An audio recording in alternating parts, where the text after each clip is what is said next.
태소는 대장간에서 수레를 하나 끌고 와서는 그 위에 부친을 뉘었다. 간편히 안고 갈 수도 있지만 인간 일적에 하던 장래의식대로 수레를 이용하려는 듯했다.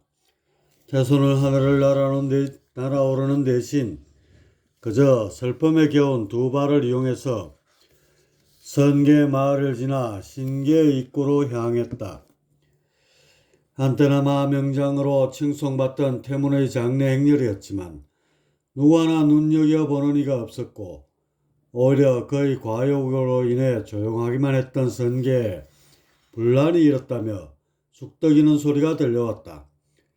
일꾼들의 가족들로 보이는 신선들은 숫제 눈을 흘기까지 하는 것이었다. 그래도 그 정도 선에서 멈출 줄 아는 것이 그네들이었다. 또한 홀로 남겨진 태소를 안타깝게 바라보며 간간히 그에게 다가와 용기를 심어주고 갈 줄도 아는 것이 그들이었다. 아마 인간들이었다면 온갖 질타와 원망이 태소를 넘어 싸늘히 식은 태문에게까지 쏟아져 들어왔을 것이다. 태소는 시장하기에 세진 태문대장간을 한 바퀴 도는 것을 끝으로 선계를 빠져나와 신계로 내려왔다. 그리고는 그곳의 몇몇 산궁을 경유해서 인간계에 깊숙이 들어왔다. 낮은 차원에서 오는 탁기가 숨을 오염시키며 다가왔지만 지금 태소가 느끼는 슬픔에 비하면 그건 정말 아무것도 아니었다. 태소는 감정을 억누르며 묵묵히 인간계 곳곳을 둘러보다가 아버지의 자리가 될 만한 곳을 찾기 시작했다. 몇 군데 지역에서 불길이 퍼지고 검은 연기가 치솟는 것이 보였다.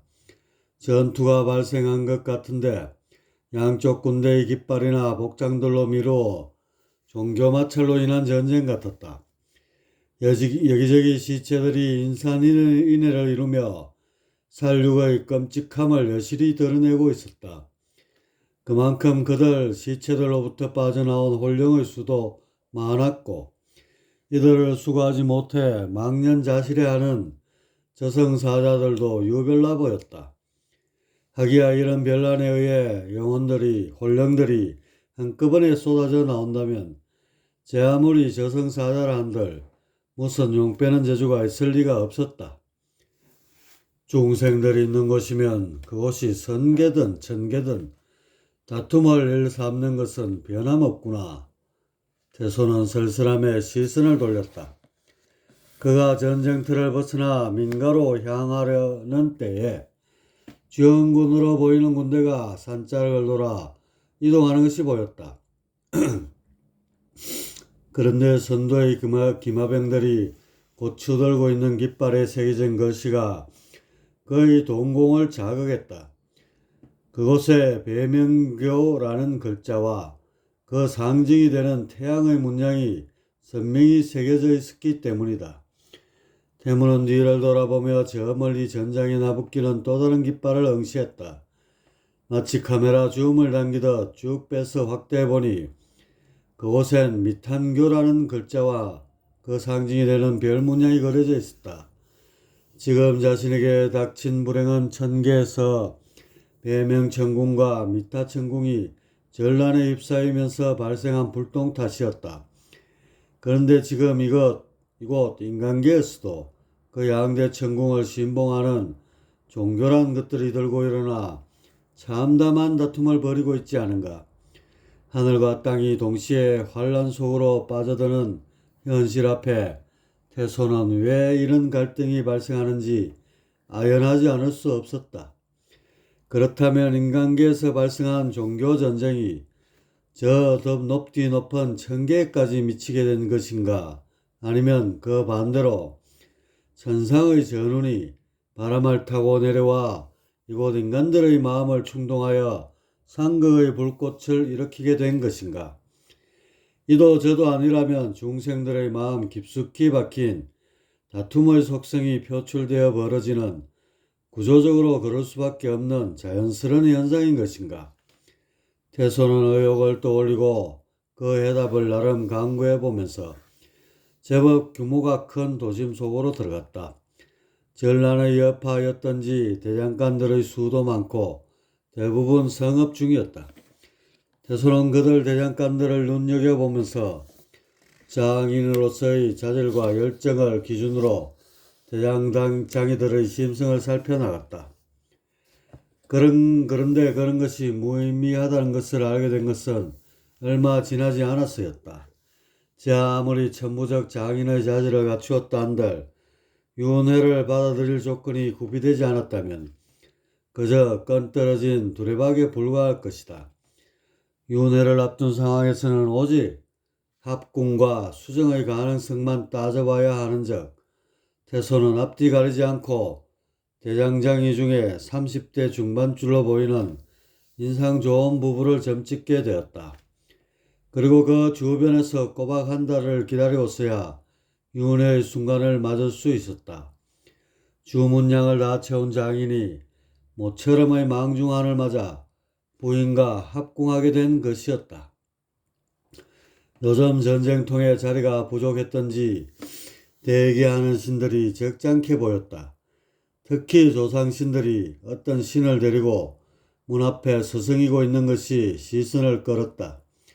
아무래도 그들이 고르고 골라 점지한 예비 자손인 듯 했다. 하지만 몸에서 풍겨나오는 기운으로 보아 영역 4천의 신명이 분명했다. 하기야 귀신만 아니어도 제법 쓸만한 자손이면 틀림없을 것이다. 태소는 이런 광경을 바라보다가 조심스럽게 아래로 내려갔다. 탁하고 침침한 귀신과 신명들 틈바구니 속으로 청명한 빛에 둘러싸인 신선이 내려오자 어수선했던 주변은 놀람과 두려움 속에 엄숙한 분위기로 바뀌었다. 태소는 자신을 향해 부복하거나 허리를 굽히는 신들을 보며 새삼 신선의 위치가 얼마나 높은 것인지 깨달았다. 태소는 수레를 마당에 놓고 문지방으로 다가가 예비자손의 손을 잡고 대기 중이던 조상신에게 말을 붙였다. 자신의 사정을 짧게 말하고는 단도직입적으로 부친의 윤회를 이곳으로 정했으면 한다는 뜻이 비쳤다. 그러자 넋수구레한 조상신은 두 눈을 휘둥그레뜨며 꿈인지 생시인지 놀라는 표정이 되어버렸다. 구하고 구하여 얻은 것이 신명일진데 갑자기 선동이 나타나서는 고고하기만 한 신선을 자손으로 태이게 해달라며 부탁을 하고 있지 않은가. 사실 한 나라의 임금만 봐도 10중 8구는 신명이나 귀신이 태이고 겨우 한두 명만이 신선이 태인다. 후자의 경우는 아마 성군으로 길이 이름을 빛낼 것이다. 그럴진데 지금 미천한 대장장이의 자손으로 태이기 위해 신선이 제발로 찾아와 대기하고 있는 게 아닌가.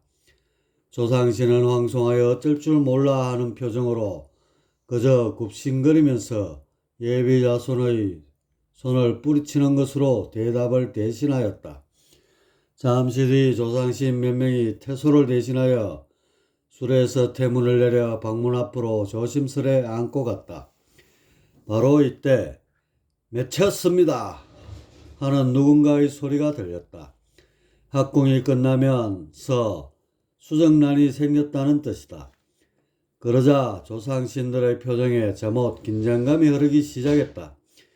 이제 아버지와의 영원한 이별이다. 막상 부친과의 연을 끊으려 하니 태소의 가슴이 더욱 아려오는 것은 어쩔 수 없었다.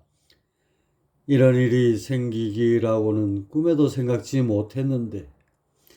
태소는 부친의 곁으로 다가가 당신의 몸을 어루만졌다.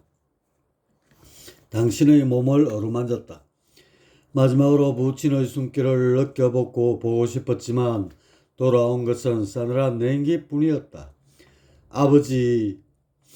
태소는 끝내 식어버린 부친을 부둥켜 안고 소리 없는 울음을 터뜨렸다. 아버지와의 약조 때문에 겉으로 눈물을 보이진 않았지만 그의 가슴은 온통 눈물바다가 되었다.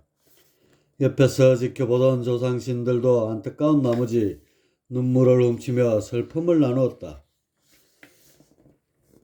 시간이 촉박한 것을 안 몇몇 조상신들이 태소를 살며시 떼어냈다. 그리고 태문을 조심스레 어깨에 둘러매고는 컴컴한 방 안으로 들어갔다. 그들이 태문의 머리를 수정란 쪽으로 향하게 하자 갑자기 공간의 문이 쩍 벌어지면서 마치 벌레콜처럼 태문을 빨아들이기 시작했다. 커다란 태문의 몸은 이내 한 줌의 먼지처럼 변하여 수정란 속으로 사라져버렸다. 윤회가 된 것이었다. 성공입니다. 확인을 끝내고 한 조상신이 외쳤다. 간혹 결합이 잘못되면 여러가지 문제가 파생될 수 있다. 성별의 코드가 꼬이게 되면 자라면서 자신의 성과 다른 성향을 보일 수도 있고 어떤 경우는 전생의 지식이 지워지지 않아 일정 기간 동안 천재 소리를 듣게도 된다. 또한 결합에 조금의 균열이라도 생기면 온갖 정신질환의 원인이 되거나 심지어 고질병에 시달리다 단명으로 귀결되는 수도 있다. 이런저런 이유로 인해 영혼이 태이는 때엔 한순간도 방심할 수 없는 법인데 성공했다는 말이 떨어졌으니 환호성이 터져 나올 만도 했다. 태소의 슬픔에도 아랑곳하지 않고 주변은 삽시간에 잔칫집 분위기로 바뀌었다. 태소는 이런 때는 참물인 자신이 빠져주는 것이 도리라 생각하고는 조상신들에게 잘 부탁드린다는 말을 끝으로 수레를 이끌고 나왔다. 부친과의 이별, 억장이 무너져 내리고 눈물이 솟구치지만 참지 않으면 어떡하랴. 세상사 모든 것이 끊임없는 별리의 연속이 아니던가. 인연의 맺고 끊임에 의해 삶이란 게 만들어지고 그 모든 것들이 소멸될 때 영원한 죽음을 맞게 될 것이다. 이런 생각을 주문처럼 되풀이해보는 것인지 태서는 애써 담담한 표정을 지으며 선계로 올라왔다. 부친과 함께 살던 집과 대장간은 겨울을 맞은 듯 싸늘하게 식어 있었다. 그리운 시간이 멎었는지 아니면 태소의 모든 기능이 정지했는지 세상 만사가 깊은 잠에 빠져드는 것만 같았다.